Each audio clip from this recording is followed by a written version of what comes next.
আমরা এক যুগান্তকারী নজির তৈরি করতে পারতাম। বাংলাদেশের জাতীয়তাবাদী দল সর্বক্ষেত্রে অন্তর্বর্তীকালীন সরকারকে সহযোগিতা করছে। আমরা প্রত্যাশা করেছিলাম অন্তর্বর্তীকালীন সরকার আন্দোলনকারী রাজনৈতিক দলের সাথে আলোচনা করে ন্যূনতম জাতীয় ঐক্যমত্য স্থাপনের মাধ্যমে বাজেট প্রণয়ন করবে, যেহেতু সংসদ নাই, নির্বাচিত সরকার নাই। অন্তর্বর্তীকালীন সরকার চাইলে সমাজের বিভিন্ন শ্রেণী পেশার মানুষের মতামত নিতে পারত। বিশেষজ্ঞ নাগরিক সমাজ, ব্যবসায়ী, তরুণ প্রতিনিধিরাও অংশ নিতে পারত। তাহলে বাজেট একটি সমন্বিত অর্থনৈতিক দৃষ্টিভঙ্গির প্রতীক হতো। দেশের বিভিন্ন কণ্ঠের প্রতিচ্ছবি হয়ে উঠত এই বাজেট, কিন্তু সেই সুযোগটি কাজে লাগানো হয়নি। বাজেট প্রণয়ন একমুখী, অংশগ্রহণহীন ও গতানুগতিক ধারার হতো। নতুন চিন্তার প্রতিফলন ঘটত। বর্তমানের বিশেষ পরিস্থিতিতে এই সংলাপ আরও জরুরি ছিল, বিশেষ করে দেশের অর্থনৈতিক রাজনৈতিক অবস্থার প্রেক্ষাপটে। অন্তর্বর্তীকালীন সরকার বলছে ডিসেম্বর থেকে জুনের মধ্যে নির্বাচন সম্পন্ন করবে, অর্থাৎ 2025-26 বাজেটীয় বছরের মধ্যেই নির্বাচিত সরকার আসবে। ওয়েস্টমিনস্টার ঐতিহ্য অনুসরণকারী অনেক দেশেই অন্তর্বর্তীকালীন শাসন সংক্রান্ত রীতিনীতি আছে, যা বাংলাদেশে নাই। সাধারণ নির্বাচন আসন্ন হলে বা নতুন সরকারের সম্ভাবনা থাকলে বাজেট অনুমোদনের ভিন্ন পন্থা থাকে। অন্তর্বর্তীকালীন সরকার নীতি কাঠামোর বড় ধরনের পরিবর্তন করে না, উল্লেখযোগ্য কর সমন্বয় বা নতুন বৃহৎ আকারের আর্থিক প্রতিশ্রুতিও দেয় না। রাজনৈতিক সংলাপ হলে ঐক্যমত্যের ভিত্তিতে ব্যয় বরাদ্দে বাস্তবসম্মত পুনর্বিন্যাস হতো। স্বৈরাচারী সরকারের সীমাহীন, জনবান্ধবহীন নীতি কাঠামো উদ্ভূত দীর্ঘমেয়াদী উচ্চ মূল্যস্ফীতিজনিত সাধারণ মানুষের জীবনযাত্রার ব্যয় নির্বাহের সংকট থেকে মুক্তির দিক নির্দেশনা থাকত। বর্তমানে মূল্যস্ফীতি প্রায় ডাবল ডিজিট, তা কমিয়ে 6.5% করার কথা বলা হচ্ছে, যা বাস্তবসম্মত মনে হয় না। দারিদ্র্য বৃদ্ধির হারে লাগাম টানা যেত। বিশ্ব ব্যাংকের তথ্য বলছে অন্তর্বর্তী সরকারের আমলে যমুনা স্মার্ট রেফ্রিজারেটর, স্মার্ট লাইফে স্মার্ট রেফ্রিজারেটর। 27 লাখের বেশি মানুষ আগের চেয়ে বেশি দরিদ্র হয়ে পড়েছে, হতদরিদ্র। এর মধ্যে 18 লক্ষ নারী। মজুরি বৃদ্ধির হার মূল্যস্ফীতির নিচে থাকায় প্রকৃত আয় কমেছে। দারিদ্র বৃদ্ধির পাশাপাশি ভোক্তা ব্যয়ের উপরও চাপ সৃষ্টি করেছে। দেশি বিদেশি বিনিয়োগ স্থবির হওয়ায় আনুষ্ঠানিক অনানুষ্ঠানিক প্রায় সব খাতে কর্মসংস্থান কমেছে। ফলে সমাজে ভাঙন ধরেছে, দরিদ্র জনগোষ্ঠীর সংখ্যা বাড়ছে। কৃষি উৎপাদন প্রবৃদ্ধি গত 1 দশকের মধ্যে সর্বনিম্ন। এ সময়ে দেশে কৃষি ও সেবা খাতের প্রবৃদ্ধির হার যথাক্রমে 1.5% এবং 0.58% হ্রাস পেয়েছে। বিবিএস এর হিসাব মতে 2024-25 অর্থ বছরে জিডিপির প্রবৃদ্ধি ছিল 3.97%। সেটা এবারের বাজেটে ধরা হয়েছে 5.6%, যা পূর্বের সরকারের মতোই অবাস্তব ও কাগজে প্রবৃদ্ধি। খাদ্য নিরাপত্তা হুমকির মুখে।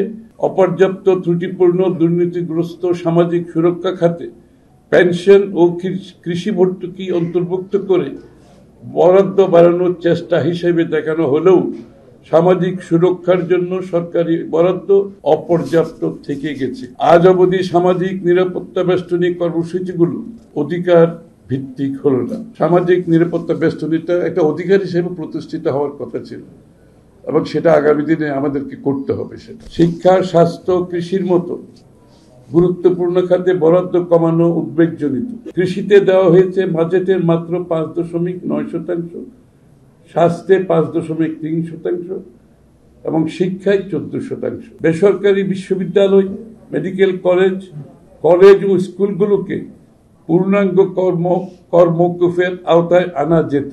আপনার শিক্ষাক্ষেত্রে কর প্রয়োগ করার কোনো যুক্তি নেই।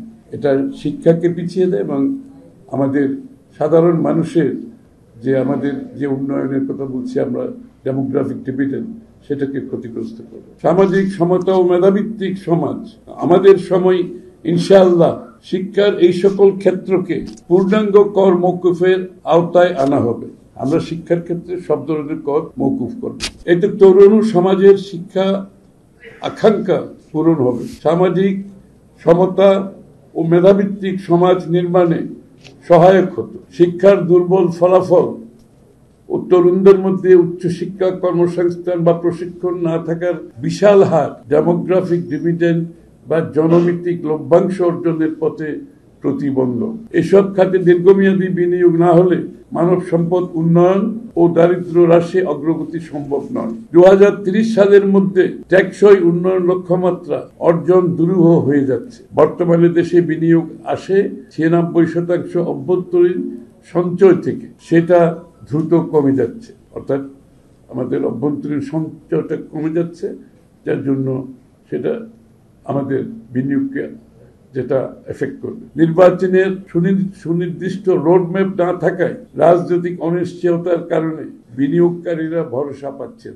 তাই ডাইরেক্ট ফরেন ইনভেস্টমেন্ট নাই বললেই চলে। বাজেটও এ ব্যাপারে নীরব। অর্থনৈতিক কাঠামোর দুর্বলতাগুলোর সমাধানে সুস্পষ্ট রূপরেখার প্রয়োজন ছিল। প্রধান লক্ষ্য হওয়া উচিত ছিল বেসরকারি বিনিয়োগ বৃদ্ধির পথ নকশা উপস্থাপন, অর্থনৈতিক পুনরুদ্ধারে শিল্প কলকারখানা স্থাপন, কর্মসংস্থান সৃষ্টি, শিক্ষা, স্বাস্থ্য ও কৃষিতে অগ্রাধিকার দেওয়ার দরকার ছিল।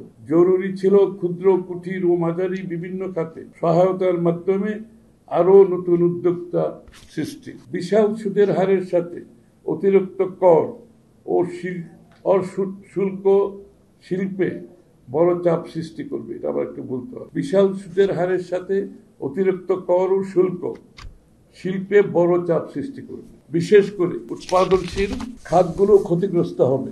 অনেক প্রতিষ্ঠান বন্ধ হয়ে যেতে পারে, কর্মসংস্থানও কমতে পারে। মধ্যম ও নিম্ন মধ্যবিত্ত শ্রেণীর উপর আর্থিক চাপ বাড়লে অর্থনৈতিক অস্থিরতা বাড়তে পারে। দারিদ্র্য বিমোচনের অগ্রগতি উঠে, ব্যবসা পরিচালনার ব্যয় কমানো, আমলাতান্ত্রিক জটিলতা হ্রাস ও কস্ট অফ ডুইং বিজনেস কমানোর কোনো নির্দিষ্ট পরিকল্পনা না থাকায় উদ্যোক্তারা অনিশ্চিত প্রতিকূল পরিবেশের মুখোমুখি হবে। ইতিমধ্যে হয়েছে। অনলাইন ব্যবসার উপর শুল্ক বাড়ানোয় ডিজিটাল উদ্যোক্তারা চাপে পড়বেন।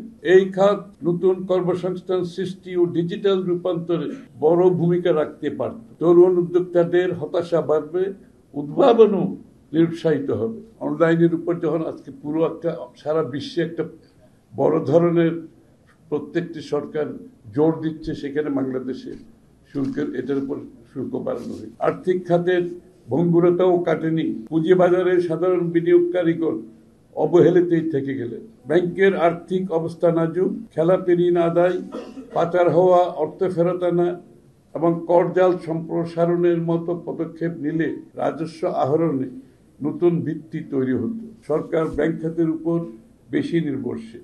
ঋণ করে ঋণ শোধ দীর্ঘমেয়াদে আর্থিক স্থিতিশীলতার জন্য হুমকি। কালো টাকা সাদা করার সুযোগ কর ফাঁকি প্রদানকারীদের পুরস্কৃত করছে। কালো টাকা সাদা করা শুধু কর ফাঁকিদের পুরস্কৃত করছে না, এটা নৈতিকভাবে একটি সরকারের জন্য, একটি দেশের জন্য, যেখানে বাংলাদেশে একটা বড় ধরনের একটা নতুন বাংলাদেশের, নতুন চিন্তার বাংলাদেশের কথা ভাবছি, সেখানে এরকম একটি বৈষম্য এটা সৃষ্টি করে এবং কর ফাঁকি প্রদানকারীদের পুরস্কৃত করে। এটা একটা নীতি নৈতিকতার বিরুদ্ধে বলে আমরা মনে করি। নিয়মিত করদাতাদের প্রতি এটি অবিচার। যারা নিয়মিত কর দিচ্ছে তাদের সাথে একটা বৈষম্যের সৃষ্টি এবং অবিচার। কর ব্যবস্থার প্রতি আস্থা কমতে পারে। আয়কর স্রাবে কর হারের পরিবর্তন অধিকাংশ করদাতাদের উপর আরো অভিঘাত ফেলবে। কর ফাঁকি ও জালিয়াতি রোধ এবং কর জাল সম্প্রসারণ না করে ভ্যাট বৃদ্ধির মাধ্যমে বরাবরের মতো করের বোঝা সাধারণ জনগণের কাঁধে চাপানো হয়েছে। পণ্যের দাম ঊর্ধ্বগতি হয়েছে, জীবনযাত্রার মান কমেছে। ভ্যাট হচ্ছে সাধারণ মানুষের উপর কর। এটা যত বাড়াবে সাধারণ মানুষের জীবনযাত্রার মানের উপর তত বেশি চাপ পড়বে। অপ্রয়োজনীয় দুর্নীতিগ্রস্ত ও অদক্ষ উন্নয়ন প্রকল্পগুলো বন্ধ বা সংস্কারের সুস্পষ্ট দিক নির্দেশনা নেই। যে প্রকল্পগুলো আপনারা জানেন দুর্নীতিগ্রস্ত, এগুলো কিভাবে বন্ধ করবে, এগুলো কিভাবে পরিবর্তন করবে, রিভিউ করবে, এখানে কোনো দিক নির্দেশনা আমরা পাইনি। এসব প্রকল্পের অর্থনৈতিক ফলাফল পর্যালোচনা করা জরুরি। প্রয়োজনে রিভিউ এবং রিনেগোশিয়েটেড করা যেতে পারে। এতে ব্যয় কমিয়ে জনকল্যাণে বরাদ্দ বাড়ানো সম্ভব।